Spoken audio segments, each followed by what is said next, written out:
ahora damos paso al panel de expertos de esta capacidad, liderazgo de las ciudades en tiempos de cambio climático y cuarta revolución industrial, moderado por Marco Pérez, director del Observatorio de Sociedad, Gobierno y Tecnologías de Información de la Universidad Externado de Colombia y representante por la misma universidad en el proyecto Cap4City.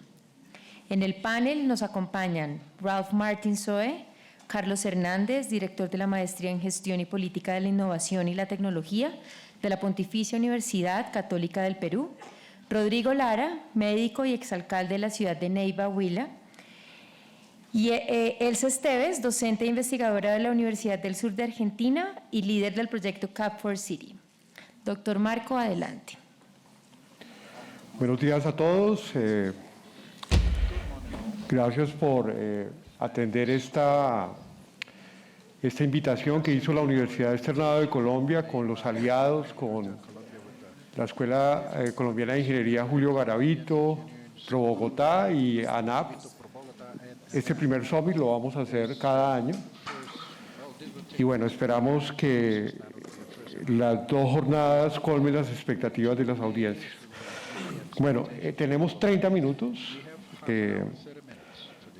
Les voy a pedir el favor que proyectemos la presentación. Tenemos una presentación para proyectar básicamente las preguntas del panel.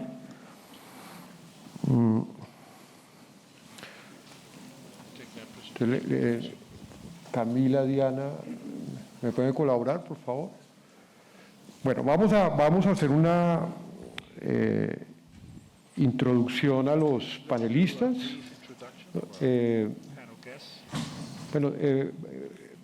Por favor, proyectamos la hoja de vida, la reseña de los panelistas. Bueno, hoy nos acompaña Elsa Esteves, que pues es una persona muy visible, un referente en este tema en América Latina, en temas de gobierno electrónico, y ha sido pues la promotora de los vínculos que hemos hecho con... Perdón, apago acá.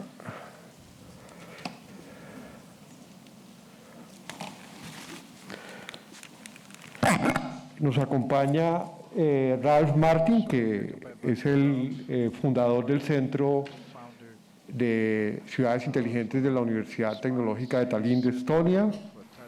Carlos Hernández, que es el director de posgrados de la Universidad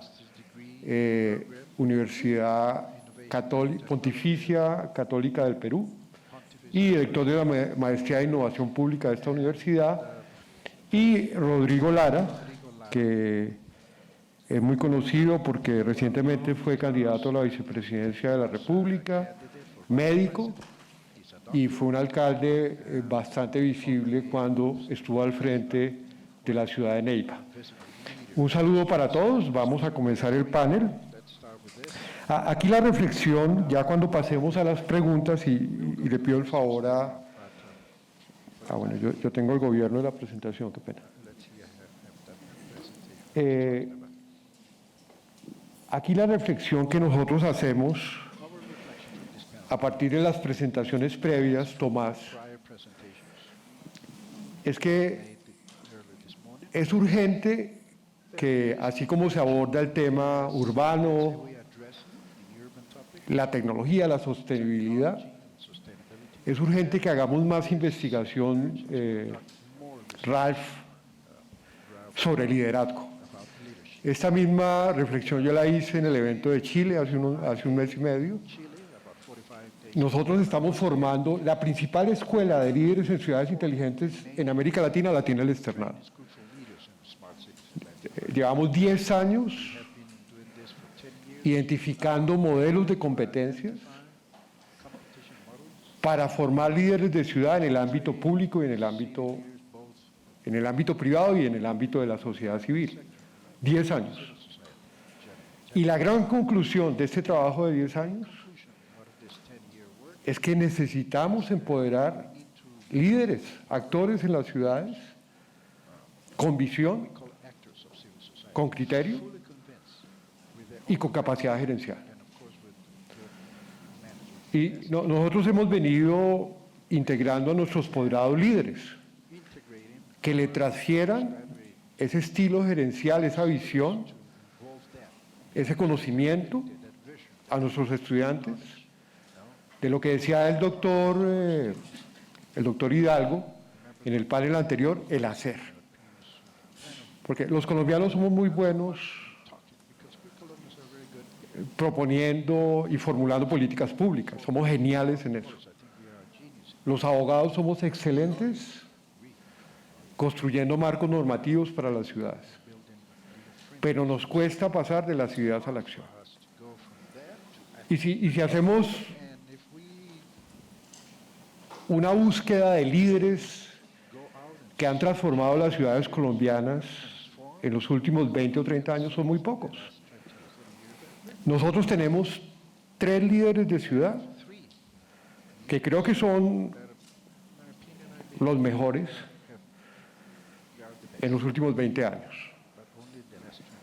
Y si me equivoco y ustedes consideran que estos 3 líderes de ciudad que apoyan nuestros posgrados no son, no son necesariamente los más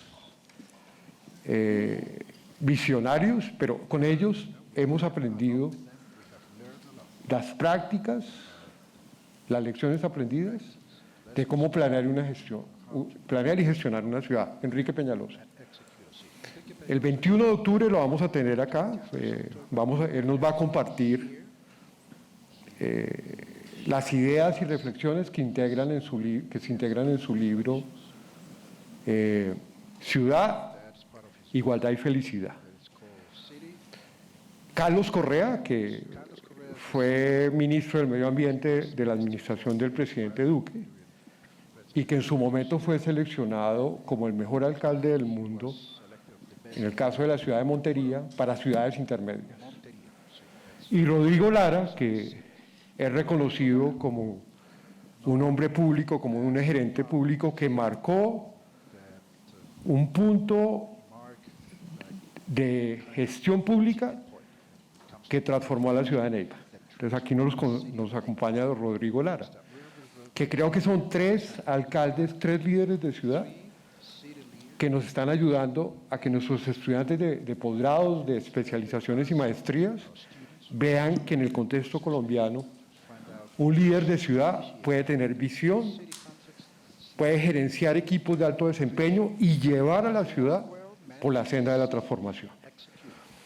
Entonces, después de esa reflexión reitero, a nosotros nos preocupa mucho, Tomás, a todos los profesores del consorcio, que estamos haciendo disquisiciones teóricas sobre tensión entre sostenibilidad y tecnología, pero resulta que, como lo decía Ralph, este es un asunto de seres humanos. Así como nos debe preocupar, que es la reflexión que hacía Tomás, que las ciudades están habitadas por consumidores y no por ciudadanos, también tenemos que cautivar talento que oriente y que inspire a la gente para que se comporten de manera inteligente. La ciudad inteligente es la revolución de los comportamientos. Necesitamos gente que ame el medio ambiente, que cuide el agua, que gestione de manera responsable los recursos de la ciudad, la energía, los alimentos, el aire, la naturaleza. Y nosotros desde la universidad, y ya para cerrar esta intervención, porque ya me estoy apasionando, no estamos debatiendo el comportamiento humano. Venimos a los foros académicos a hacer elucubraciones teóricas, pero no estamos haciendo la reflexión si nosotros los académicos estamos haciendo la diferencia. Y si nosotros los académicos no hacemos la diferencia, vamos a hacer excelentes papers académicos, los mejores libros, los mejores pilotos. Pero si la sociedad no ve en la academia un cambio sustancial de comportamiento, la próxima pandemia nos va a coger con los pantalones abajo. Y el cambio climático va a ser letal. Entonces aquí la reflexión y yo le invito a hacer a los profesores, sobre todo es que reflexionemos sobre eso, sobre los cambios de comportamiento. Estamos siendo los académicos ejemplo para que el resto de la sociedad digan, oiga, podemos tener un referente en la academia no solamente discursos teóricos, sino efectivamente de referentes. Oiga, hay que ser modelo para que efectivamente, modelo de comportamiento para que la ciudad se transforme. Bueno, comienzo mi panel, estamos un poco atrasados, estamos atrasados 40 minutos, yo voy a... Bueno, la primera pregunta, ¿seguimos conectados? Me disculpan si me apasioné, pero había que hacer este diferencial del externado, ¿no? ¿Por qué somos el externado? Porque nos gusta tocar los puntos sensibles de las temáticas que desarrolla la universidad.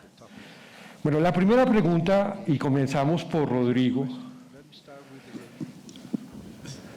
que ser alcalde en el contexto colombiano, Carlos, Elsa, Ralph, no es fácil, porque como han escuchado a lo largo de la mañana, este es un país muy complejo. Cada región del país tiene dinámicas sociales, económicas muy complejas. Este es un país de países. Aquí estamos conviviendo colombianos que tienen diferentes experiencias cotidianas.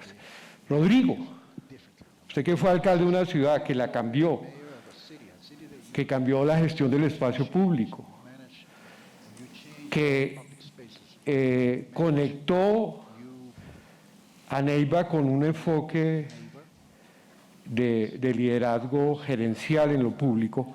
¿Qué características cree usted que hoy, frente a todos estos desafíos de crecimiento poblacional, densidad urbana, cambio climático, cuarta revolución industrial, qué características debe tener un líder de ciudad para que pase de las ideas a la acción? Bueno, muy buenos días, muchas gracias a la universidad y a todo el esfuerzo que se ha hecho, a usted, profesor Marco, por esta invitación. Un saludo a todos los panelistas. Yo creo que yo también estoy acá aprendiendo porque no terminamos nunca de aprender. Y creo que esa es la primera reflexión.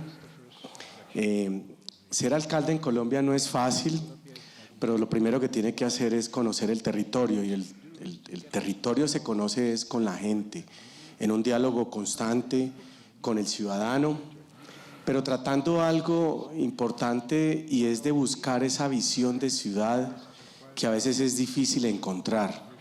Y voy a dar un ejemplo acá que lo nombró. Montería es un excelente ejemplo en Colombia de encontrar una visión de ciudad, y fue su río, el río y la ciudad. Y eso ha hecho, digamos, una transformación alrededor de ese concepto de ciudad, en donde el dirigente tiene que encontrar cuál es esa visión. No es fácil en Colombia ser alcalde más de ciudades intermedias con unos presupuestos muy ínfimos, muy pequeños y con muchas exigencias desde todo punto de vista, pero hay que buscar ese consenso, unirse en una verdadera gobernanza con el sector privado, con el sector educativo. A veces las universidades son un poco alejadas o muy teóricas en encontrar las soluciones reales a las ciudades, y también en el sector empresarial, porque definitivamente si no se logra sostenibilidad económica en una ciudad, pues no se pueden tampoco solventar las necesidades básicas insatisfechas, mejorar las vías, mejorar la infraestructura. Yo creo que escuchando y en este diálogo donde participan todos los actores es algo fundamental que tiene que tener hoy en día un gobernante. Y por supuesto, pues todo lo que viene por la cuarta revolución nos tiene que ayudar a entender mucho más las ciudades, el tema ambiental que parte por una movilidad, promover una movilidad. Una vez hace muchos esfuerzos por mejorar temas, pero hay algo con lo que nos tropezamos, y lo he escuchado en la mañana de hoy, y es la continuidad de los programas. Es una gran falencia que tenemos. No hay continuidad, priman más los egos a veces, las diferencias entre uno y otro a la hora de gobernar, y no un proyecto de ciudad hacia el futuro. Y nos hace falta que esa gobernanza verdaderamente defienda un proyecto de ciudad hacia el futuro, independiente de quién llegue, del gobernante que esté. Cuando existe un verdadero apoyo y soporte del sector privado, del sector educativo, con el sector público y con la ciudadanía en general, la cual tiene que ser escuchada a través de diferentes canales, pues yo creo que allí está el éxito de ese gobierno, el éxito de lo que puede lograr con los recursos que tenga y obviamente también con una visión nacional, porque no puede ser aparte la visión de un gobernante alejada de una visión de un gobernante, por en este caso del gobierno nacional. Tiene que ser articulada y en el largo plazo, pues obviamente tratar de darle continuidad a esa visión que se construye participativamente. Bueno, yo estoy aquí tratando de poner al día la agenda porque debemos cumplir tiempos, entonces voy a salirme un poco del libreto. Bueno, aquí esta es una pregunta para Ralph. Como se pueden dar cuenta, Ralph pasó de las ideas a la acción, ¿no? Ralph es un ejemplo de liderazgo en ciudades inteligentes. O sea, hay pocos Ralph, creo que en Europa. En América Latina creo que no hay ningún Ralph. O sea, personas que estén integrando la tecnología en pilotos en ciudad, generando resultados, generando impacto, no lo estamos haciendo, Ralph, en ninguna ciudad de América Latina, consistentemente. Usted mencionaba un piloto que se está haciendo acá en Bogotá, pero el piloto debe ser una actividad permanente. Ralph, aquí en las ciudades de América Latina es excepcional que los actores de ciudad se unan para diseñar y desarrollar pilotos. Entonces, la pregunta, Ralph, es, de todos estos casos que el centro que usted lidera, los casos que ha liderado, que han documentado, para el caso colombiano, ¿qué ejemplo de liderazgo, que puede ser el suyo, o un líder de ciudad particular, qué prácticas, qué características nos podría compartir que podríamos emular los líderes en el contexto de las ciudades de América Latina?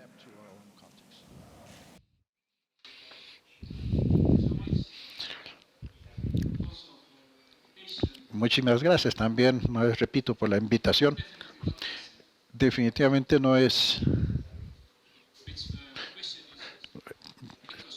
La pregunta tiene que ver más con todo un ecosistema. Diferentes actores se juntan y yo diría que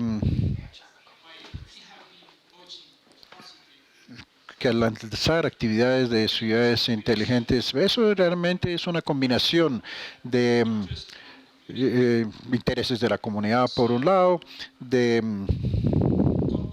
compañías privadas, de gobierno y, por supuesto, de la participación directa de los ciudadanos de la comunidad, porque en algún momento dado su narrativa, por decirlo así, su por digitalización tiene que ser parte, ¿no? Y ser parte de la implementación. Eso es el ecosistema que yo mencioné. Pero también muchas veces ir de las ideas a la práctica requiere financiación. Y cuando comenzamos toda esta idea, yo creo que en el 2016 fue, ese concepto de ciudades inteligentes era algo diferente, ¿no? Requería innovación, requería investigación. Y al hacer nuestra primera propuesta para ya entrar a hacer actividades de ciudad inteligente, pues tuvimos que definir unos objetivos y priorizarlos, ¿no? Para llevarlos ante la Comisión Europea. Ya hace unos años fue una cuestión de oportunidad. Yo en ese momento no estuve muy involucrado, entré más bien un poquito tarde en todo este proceso, ¿no? Pero una vez más, es todo un ecosistema.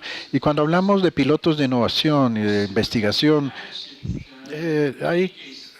a veces es muy difícil manejar, es como manejar un caos, ¿no? Para construir ese ecosistema que pueda incluir la innovación para algunas ciudades, sobre todo, que invierten mucho en tecnología. Algunas ciudades son más fuertes en esto porque han permitido que las compañías sean parte de esas ciudades. Otras no son tan fuertes en ese sentido. Todos pueden tener una idea porque la ciudad es abierta a recibir todas esas ideas. Es un ambiente abierto para recibir esas ideas, para investigar. Pero hoy en día, para lograr una buena acción hay que construir alianzas, es tener a todos juntos del mismo lado, trabajando por objetivos comunes. Cuando comenzamos en esto, lo que se llama el EPPP, ¿no? Eso es como 4 componentes, el PRI, las 3 Ps, ¿no? Que en inglés sería alianzas público-privados, las PPs en inglés, ¿no? En ocasiones no ha sido tan exitoso por varias razones. Desde el punto de vista práctico es muy complicado. Es muy fácil de pronto involucrar teóricamente las ciudades, los gobiernos de la ciudad, las compañías, instituciones. Estamos trabajando mucho, estamos mejorando, pero todavía nos faltan unas buenas herramientas para trabajar de manera sistemática para todas las ciudades, ¿no? Y en este proceso es involucrar a la ciudadanía, a la comunidad. Sobre todo, necesitamos, aparte de los buenos ejemplos, las herramientas para cada uno de los contextos. Entonces, como respuesta, yo diría, tiene que ver con cada ambiente en particular y no hacerlo de hacia arriba hacia abajo, sino más plano, si se quiere, para poder manejar ese caos de la innovación y de la investigación. En todos los pilotos realmente no sabemos qué tan exitoso, cuáles van a ser los resultados. No depende tanto del concepto del piloto como tal, sino del concepto del ambiente donde está evolucionando ese piloto y por tanto de las personas que lo conforman. Gracias, Ralph. Vamos a cerrar el panel, ya el tiempo, estamos atrasados cerca de 30 minutos. Le agradezco, Ralph, la respuesta. Elsa, la mujer. En el caso de Colombia es evidente que las mujeres cada vez tienen una posición y un rol de liderazgo tanto en el ámbito público como en el ámbito privado. Esta universidad es una universidad de mujeres. O sea, el externado hoy, en gran medida, su pujanza, su vitalidad, se explica por el liderazgo que la anterior administración y la actual administración de la universidad le han dado. O sea, cada vez hay más espacios, no porque la universidad los defina, sino que la pujanza, la visión, la seriedad, el rigor de las mujeres le está ayudando a la universidad a proyectarse de manera consistente en las próximas décadas. ¿Qué relevancia esa tiene la mujer hoy frente a los desafíos, no solo de las ciudades inteligentes, sino los desafíos sociales, ambientales, todos los desafíos que está enfrentando la sociedad humana hoy en día? ¿Cuál es ese rol que está teniendo las mujeres y cómo logramos que efectivamente las mujeres se empoderen para que llevemos adelante estas apuestas de transformación urbana y territorial? Gracias, Marco. Buen día a todas y a todas. Y quería también agradecerte por la invitación y poder participar de este foro, este espacio que es realmente sumamente rico en interacciones. Para poder hablar del rol de la mujer, yo quisiera ir un paso atrás y hablar de esas nuevas características que se requiere de liderazgo. Y como Rodrigo decía, se necesita una visión, saber a dónde uno quiere llegar. Y en las charlas que hemos tenido hasta ahora, vimos que estábamos hablando de la relevancia de hacer que esas ciudades inteligentes tuvieran la capacidad de que el ciudadano se sienta feliz. ¿Y qué significa la felicidad del ciudadano? Que bueno, tenga trabajo, que tenga acceso a educación, que no tenga problemas de salud, que pueda movilizarse, que pueda tener lugar, tiempo para esparcimiento, etc. Lo que hemos visto, además de las capacidades técnicas que tiene que tener un buen líder, comenzando con la visión, es que también se necesitan otro tipo de capacidades más blandas, y se está hablando del nuevo liderazgo con humildad, el liderazgo empático, el liderazgo con valores éticos, que es tan necesario para todas las clases de líderes, pero sumamente más relevante para estas transformaciones que estamos hablando en los entornos urbanos, que cada vez más afecta a la vida de los individuos y a la cultura y comportamiento que tienen que tener los individuos.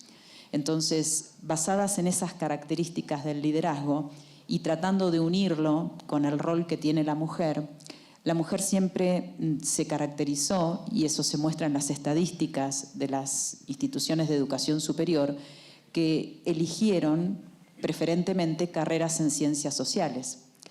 Entonces, los problemas que estamos tratando de resolver en las ciudades inteligentes son temas que afectan o que requieren la experticia de la formación en carreras sociales, complementadas con las tecnologías que sirven como herramientas.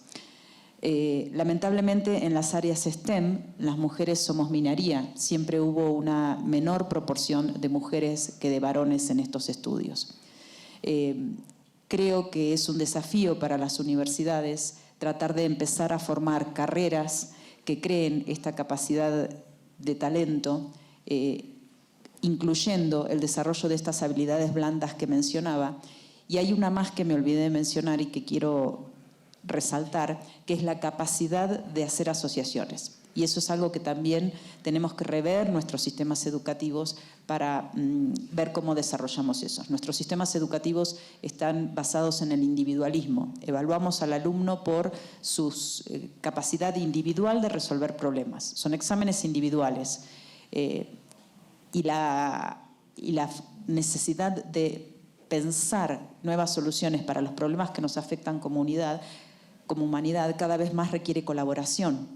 Lo que Ralph decía, el Public-Private-People Partnerships, ¿no? Las asociaciones entre gobierno, entre el sector privado, las personas, la academia. Y aquí quiero agregar algo más, porque en las sociedades del conocimiento hablamos de la quíntuple hélice de innovación, que por supuesto es superadora de la triple hélice que conocíamos, o el triángulo de Sábato, donde estaba el gobierno, el sector privado, la academia. Tenemos las personas, y no nos tenemos que acordarnos de darle voz a la quinta dimensión, que está relacionado con todo lo que tiene que ver con el medio ambiente. Entonces necesitamos líderes que sean capaces de manejar todo eso. Las mujeres tenemos importantes capacidades naturales para poder sumarnos a esta iniciativa, pero indudablemente tenemos que promover más desde las universidades la participación de las mujeres en esto. Hay una característica, Elsa, de las mujeres cuando pasan por la administración pública, es que son más éticas, más probas, honestas en el cuidado de los recursos públicos. Le pregunto a Rodrigo, que alguna vez en nuestras clases de la cátedra de alcaldes de nuestros posgrados, él contaba que cuando llegó a la alcaldía de Neiva se enfrentó a la corrupción. O sea, ¿cuáles son esas prácticas o esas estrategias que un líder de ciudad debería desplegar para evitar que la corrupción afecte el diseño y el desarrollo de proyectos tecnológicos y de innovación territorial, Rodrigo? Bueno, lo primero es elegir líderes éticos, creo que es fundamental. Eso es difícil, cómo funciona el sistema político en Colombia, en muchos municipios, cómo se llega a gobernar. De ahí parte muchas de las dificultades que tiene el país, empeñado en lo que va a hacer. Pero pienso que, y aquí vienen las nuevas tecnologías, que qué importantes son, Por ejemplo, lo que implementó el SECOP 2. Nosotros en Neiva fuimos la primera ciudad en implementar el SECOP 2 como ente gubernamental entre alcaldías, gobernaciones en el país. Y esto permitió, está adelantando, creo que un estudiante acá de la Universidad del Externado está adelantando un estudio, la tesis sobre este tema, de cómo logró darle más transparencia aumentando el número de oferentes en los procesos contractuales. O sea, yo sí creo que en la medida en que uno visibilice los procesos contractuales, visibilice el plan, lo haga de manera participativa, va a lograr que los ciudadanos, y me refiero a la comunidad también, empresas, empresarios, todos estén atentos al desarrollo de las inversiones y a cumplir a ese plan de desarrollo al cual se comprometió el gobernante. Entonces yo sí creo que aprovechando, digamos, todo esto de cómo estar conectado, cómo estar atentos, cómo también tener esa posibilidad de estar comunicando al ciudadano en qué se están invirtiendo en tiempo real, hace porque puede que una sola golondrina no haga lluvia, pero yo sí creo que si la golondrina más grande pues es la que genera y llama, pues el resto, y si logra algo que decía muy cierto, esa empatía del gobernante con el ciudadano para que se compenetre en el proyecto de desarrollo de ciudad, va a tener un apoyo fundamental de todos los sectores en el tema de transparencia y en el tema ético, cómo lograr acercar más personas a lo público para lograr defender los recursos públicos que son tan pocos. Gracias. Gracias, Rodrigo. Vamos a terminar el panel con dos preguntas ya breves porque yo estoy haciendo aquí de comodín, como líder de, digamos, de esta actividad, de este evento, pues debo hacer sacrificios con el tiempo. Carlos Hernández es un referente en el Perú porque él lidera el principal programa de posgrado en formación de líderes en innovación en el Perú, tanto a nivel corporativo, a nivel empresarial y a nivel de sector público. ¿Cómo la educación, Carlos, desde la experiencia peruana, aporta a fortalecer y al desarrollo de capacidades de liderazgo? Desde su experiencia en la Universidad Pontificia Católica del Perú. Bien, bueno, primeramente muchas gracias a la invitación, también a los asistentes y los panelistas. Bueno, en el programa que trabajamos nosotros recibimos primeramente son estudiantes de diferentes especialidades y de todos los sectores, están del sector público, empresarial y el académico. Y algo que hemos estado entendiendo es que todos tienen que hablar con los diferentes líderes y tienen que entender que cada uno de ellos tienen diferente lenguaje. Para los académicos, por ejemplo, es muy fácil hablar entre los académicos, ¿no? Hablan el mismo lenguaje, están preocupados en sus publicaciones, ese es su lenguaje y el día a día. El empresario está muy preocupado en su cadena de valor y obviamente en tener utilidades. El político está preocupado en cumplir las promesas que dio y también en el periodo que le toca gobernar. Y si los diferentes líderes de cada sector no entienden justamente esas necesidades y no nos enfocamos tampoco en los usuarios, en los ciudadanos, no vamos a poder justamente cumplir las metas, ¿no? Y ese es el ecosistema de innovación. Si no nos conectamos los actores, los políticos, los académicos, los empresarios, no vamos a poder cumplir las metas, ¿no? Así tengamos los recursos, tengamos la tecnología adecuada, no vamos a poder alcanzar a llegar a las ciudades inteligentes. Así que tenemos que pensar. Y algo importante que quería también mencionar, tenemos que cambiar el tipo de liderazgo, tenemos que ser todos un poquito emprendedores, ¿no? Arriesgarnos a empezar de repente con algo pequeño, porque muchas veces queremos todos los recursos, queremos la última tecnología, pero no hay en ese momento. Entonces empecemos con algo más pequeño, de repente no les solucionamos el problema al 100%, pero ya les estamos dando un servicio y ya están empezando a tener ciertas mejoras, ¿no? No le mejoraremos al 100%, pero de repente le mejoramos un 25, 30%, ya es un inicio. Y es un avance. Carlos, usted siempre menciona que Perú está siguiendo el desarrollo del ecosistema de startup de Colombia como ejemplo.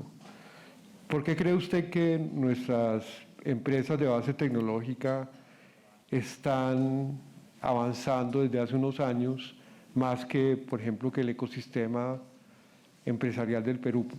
¿Cuál es la diferencia o qué característica explica ese avance de nuestras empresas? La característica más importante de la que yo he visto acá en el ecosistema y los ecosistemas en diferentes ciudades en Colombia es que han empezado a conversar entre los diferentes actores, ¿no? Y bueno, he estado tratando de rastrear y han empezado mucho antes, creo que en otros países hay casos desde los años 80, entonces eso les ha dado una ventaja porque esto demora, es de largo aliento, no es sencillo, no es simple tener un lenguaje que nos permita comunicarnos entre todos. Es más cómodo lo que les mencionaba, ¿no? Hablar entre los que se parecen a nosotros es muy fácil, pero hablemos con las demás personas, los demás líderes, y también permitamos que los demás también aparezcan, ¿no? A veces queremos aparecer solos en la foto, ese es el otro problema también. Tenemos que permitir que aparezcan todos los demás, porque es un esfuerzo entre varios, es un esfuerzo entre diferentes actores, ¿no? Es un esfuerzo entre todos los actores del ecosistema de innovación. Bueno, vamos a cerrar el panel.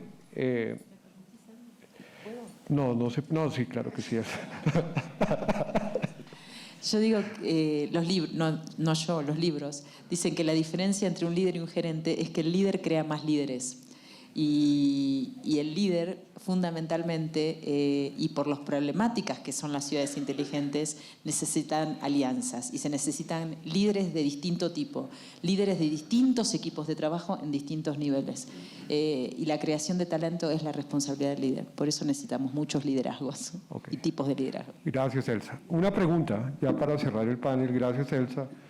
Un líder de referencia, un hombre público, un hombre de otro ámbito, no necesariamente en la gestión pública. ¿Puedo yo? Yo tengo muchos ejemplos y frases de Mahatma Gandhi, particularmente para todo lo que tiene que ver con transformación cultural, y decía que para poder gestionar una institución había que caminarla. Si estamos hablando de transformaciones dirigidas por el ciudadano, orientadas al ciudadano, hay que estar en contacto con el ciudadano, hay que caminar la ciudad, hay que conocer los problemas para poder realmente saber dónde están los puntos dolorosos de la ciudad para poder buscar las soluciones. ¿Pero cuál es el líder que no escuché? Mahatma Gandhi. Ok, gracias. Que decía que para gerenciar algo había que caminar la institución.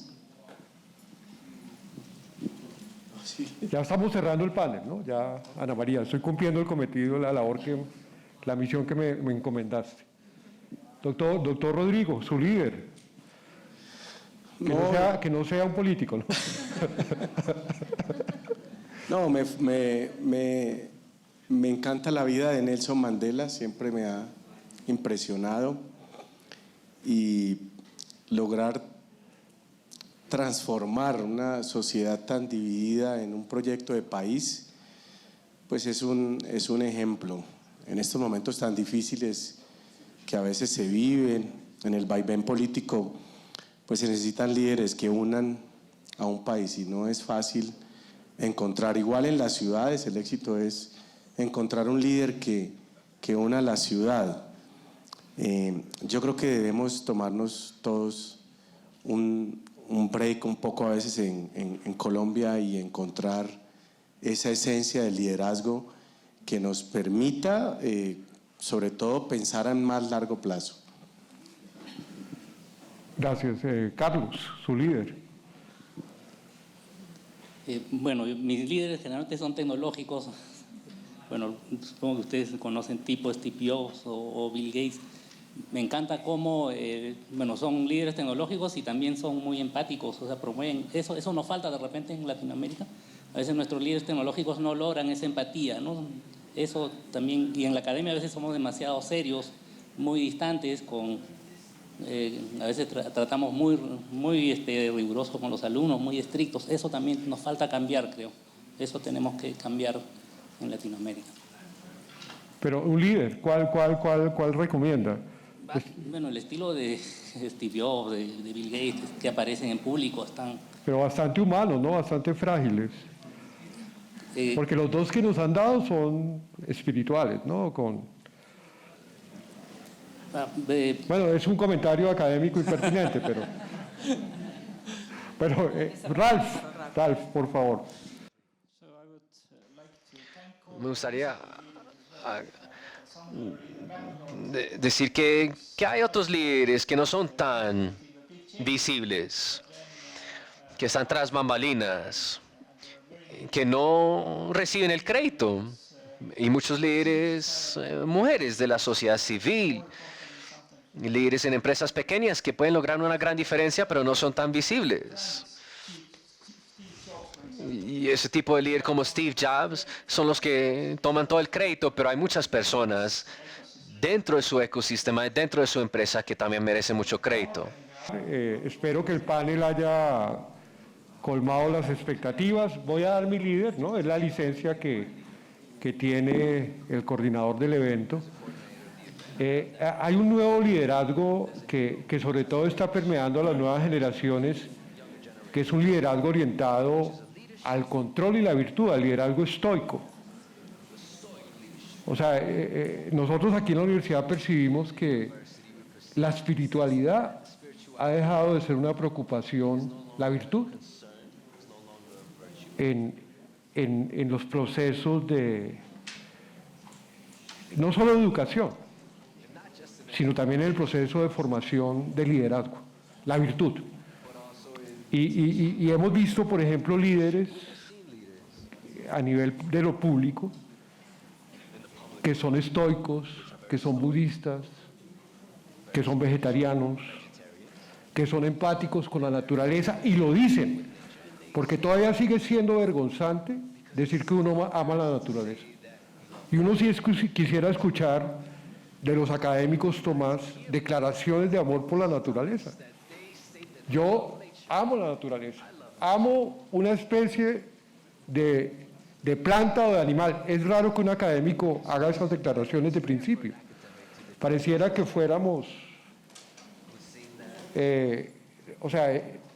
como somos la especie dominante, nunca nos referimos a otras especies con amor. Y nosotros vemos que ese liderazgo empático cada vez está manifestándose más. Marco Aurelio. Yo les recomiendo que lean a Marco Aurelio, que es tal vez el principal referente en estoicismo, que fue en la antigua Roma fue un ejemplo de un liderazgo orientado a la virtud. Bueno, no me extiendo más. Ana María, gracias por el espacio, gracias a ustedes. Un aplauso para los panelistas, por favor.